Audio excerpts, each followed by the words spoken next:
Hello friends, welcome to defence matrix. तो कुछ important updates को डिस्कस कर लेते हैं, जहां पर सबसे बड़ा अपडेट आज का ये है कि टेड BF यानी कि twin engine deck based fighter का जो विंड टनल मॉडल है उसकी टेस्टिंग करी जा रही है और उससे जुड़ी फोटो जो है वो बाहर निकल कर आई है।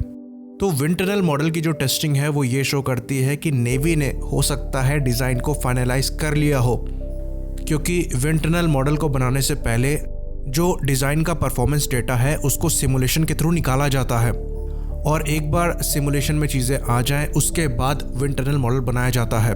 तो ये प्रोसेस इतना बड़ा चूज़ करने का मतलब ये है कि हो सकता है जो डिज़ाइन है उसको अप्रूव कर दिया हो इंडियन नेवी ने।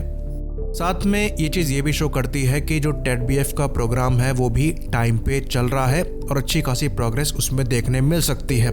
तो ये चीज़ आपको बता दें कि जो मॉडल एरो इंडिया में शोकेस किया गया था वो 4.5 प्लस जनरेशन का मॉडल था, जिसमें जो फीचर्स हैं वो आमका से भी लिए जाएंगे जो कि हमारा 5.5 जनरेशन का एयरक्राफ्ट है। साथ में कुछ स्टेल्थ कैरेक्टरिस्टिक्स भी होंगे जिसको लेकर इसके डिज़ाइन को बनाया गया है। यहाँ पर वेज शेप का काफ़ी ज़्यादा यूज़ किया गया है, DSI को यूज़ किया गया है, साथ में रडार एब्जॉर्बेंट मटीरियल्स को भी यूज़ किया जाएगा। साथ में जो लिफ्टिंग परफॉर्मेंस है उसको बेटर बनाने के लिए कनाट्स को भी यूज़ किया गया है, जिस टेक्नोलॉजी पे काम तेजस मार्क 2 के लिए चल ही रहा है। जो इसमें एकदम से नई चीज़ होगी वो फोल्डिंग विंग का फीचर होगा, जिस पर इंडिया ने पहले कभी काम नहीं किया है। तो डिज़ाइन वाइज ये जो एयरक्राफ्ट है वो काफ़ी प्रॉमिसिंग लगता है और जो परफॉर्मेंस बताई गई है इसकी वो भी काफ़ी प्रैक्टिकल लगती है। तो अब यहाँ से आगे बढ़ते हैं और बात करते हैं दूसरी रिपोर्ट की, जहाँ पर हमारे chief of defence staff general Bipin Rawat ने ये बात क्लियर करी है कि US ने F-35 कभी भी इंडिया को ऑफर नहीं किया और उन्होंने आगे ये बात भी कही कि अमेरिका ने F का एक लोअर वर्जन ऑफर किया है पर F-35 कभी ऑफर नहीं किया। यहाँ पर वो F-21 की बात कर रहे होंगे जो कि F-16 का अगला वर्जन है, जिसमें फीचर्स F-35 से लिए गए हैं। साथ में उन्होंने ये बात भी कही कि वो श्योर नहीं है कि अमेरिका ये टेक्नोलॉजी इंडिया के साथ शेयर करेगा। तो काफ़ी लोग थे जिनका ये मानना था कि इंडिया को F-35 लेना चाहिए, पर ये डिसाइड करने से पहले उनको दिमाग में ये रखना चाहिए कि इसे ऑफ़र किया भी गया है या नहीं। और यहाँ पर ये चीज़ क्लियर करी गई है कि आज तक F-35 इंडिया को ऑफ़र नहीं किया गया और इसके चांसेस बिल्कुल ना के बराबर है S-400 को खरीदने के बाद। साथ में रशिया के जो एनवॉय हैं इंडिया के लिए निकोलाई कुदाशेव, उन्होंने ये बात कही है जो इंडिया रशिया की S-400 की डील है वो समय पे चल रही है और अपने टाइम पर ही उनको डिलीवर किया जाएगा। बाकी आगे बात करते हैं पाकिस्तान के क्लेम की, जहां पर यह क्लेम किया जा रहा था कि रशिया द्वारा उन्हें ब्लैंक चेक दिया गया है। तो इकोनॉमिक टाइम्स ने ये चीज़ कंफर्म करी है अपने डिप्लोमेटिक सोर्सेज से कि ये फेक न्यूज़ है। तो रशिया के ऑफिशियल सोर्सेज ने ही इकोनॉमिक टाइम्स को बताया है कि ये जो न्यूज़ चल रही है पाकिस्तान में ये फेक न्यूज़ है। रशिया द्वारा कोई भी ब्लैंक चेक पाकिस्तान को नहीं दिया गया है। साथ में जो रशियन सोर्स था उसने ये बात भी कही है कि पाकिस्तान हमेशा से रशिया के साथ अपने रिलेशन को बढ़ा चढ़ाकर बताता है। इससे रिलेटेड कुछ न्यूज़ आई थी जहां पर यह बात भी कही जा रही थी कि Pakistan Russian AK-103 assault rifle को अपनी कंट्री में मैन्युफैक्चर करेगा। करीबन 50,000 असॉल्ट राइफल को मैन्युफैक्चरिंग करने की बात चल रही है, पर यह बात बहुत पहले से आ रही है। 2019 में ही रशिया ने इस चीज़ को ठुकरा दिया था। तो ऐसी कोई कंफर्म्ड रिपोर्ट नहीं है जहां पर यह पुष्टि होती हो कि पाकिस्तान द्वारा रशियन AK-103 असॉल्ट राइफल को बनाया जाए। साथ में एक और न्यूज़ चल रही थी जहां पर यह बात बाहर आ रही थी कि हो सकता है पाकिस्तान रशिया से Su-35 खरीद ले। पहली बात, Su-35 काफ़ी एक्सपेंसिव हैं। अगर उनके पास Su-35 को खरीदने का पैसा हो तो उससे पहले वो J-10C लेंगे।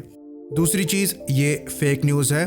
पाकिस्तान कोई भी Su-35 को रशिया से नहीं खरीदने वाला है, ना ही रशिया ने ऑफ़र किया है। पर इसका मतलब ये नहीं है कि रशिया और पाकिस्तान के रिलेशन उतने अच्छे नहीं हैं और रशिया द्वारा पाकिस्तान को कोई सपोर्ट नहीं किया जा रहा है। रशिया के द्वारा ये चीज़ क्लियर करी गई है कि उनके जो टाइज हैं पाकिस्तान से और इंडिया से दोनों इंडिपेंडेंट हैं। तो ये मानकर चलना कि रशिया कभी पाकिस्तान को किसी मामले में सपोर्ट नहीं करेगा, ये गलत होगा। दूसरी चीज़, जो F-16 की सेल की बात हो रही थी पाकिस्तान को अमेरिका के द्वारा, उस पर भी चीज़ें क्लियर होती नज़र आ रही हैं और ऐसा दिखाई पड़ रहा है कि ये सही न्यूज़ है।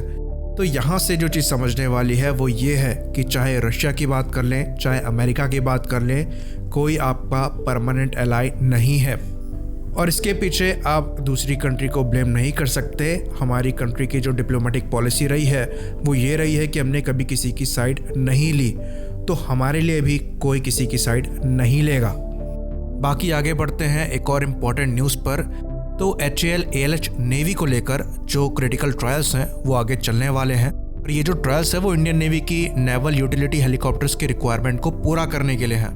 तो ये जो ट्रायल है वो ALH की टेल बूम फोल्डिंग को लेकर है, जो कि हेलीकॉप्टर का पीछे वाला यानी कि आफ्ट सेक्शन है।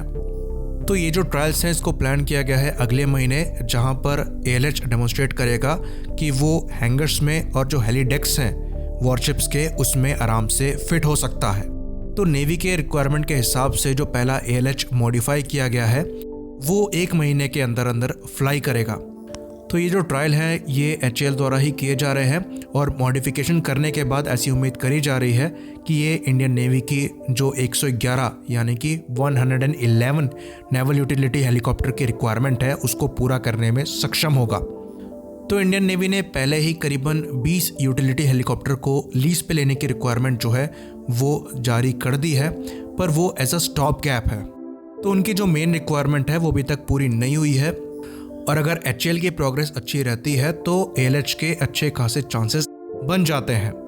तो HAL ऑफिशियल्स ने ये बात कही है कि जो नया ALH है वो नेवी के रिक्वायरमेंट को पूरा करेगा, साथ ही साथ इसे किसी भी सेंसर्स या वेपन्स से लैस किया जा सकता है। तो HAL ने कोस्ट गार्ड को पहले ही अपना ALH नोज रडार के साथ मॉडिफाई करके डिलीवर कर दिया है और वो कॉन्फिडेंट हैं कि जो मॉडिफिकेशन किए गए हैं ALH पे वो इंडियन नेवी की रिक्वायरमेंट को पूरा करेंगे। तो यहाँ से हम आगे बढ़ते हैं अपनी लास्ट रिपोर्ट पर, जहाँ पर मिनिस्ट्री ऑफ डिफेंस ने इंडियन टैंक्स के लिए APS सिस्टम को अप्रूवल दी है। तो इंडियन आर्मी जो है वो आइडेंटिफाई कर रही है इंडियन पार्टनर्स को जो कि हेल्प करेंगे ऐसे सिस्टम्स को बनाने में। तो यहाँ पर T90s को मॉडिफाई किया जाएगा और करीबन 800 ऐसे सिस्टम शुरुआत में लिए जा सकते हैं। तो इंडियन आर्मी करीबन 2000 के आसपास T90s को ऑपरेट करती है और उसके बाद फिर अर्जुन टैंक्स भी हैं जिन पर ये APS सिस्टम फ्यूचर में लगने हैं। तो फरवरी में ही ये चीज़ रिपोर्ट करी गई थी कि करीबन 13,700 करोड़ अप्रूव किए गए थे गवर्नमेंट के द्वारा, जिसमें से 5,300 करोड़ वो प्रोटेक्शन सिस्टम के लिए थे, आर्मर्ड व्हीकल्स के लिए।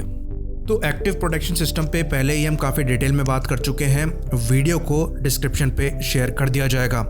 इसी बात पर इस वीडियो को ख़त्म करते हैं। लाइक करिए, सब्सक्राइब करिए। जय हिंद।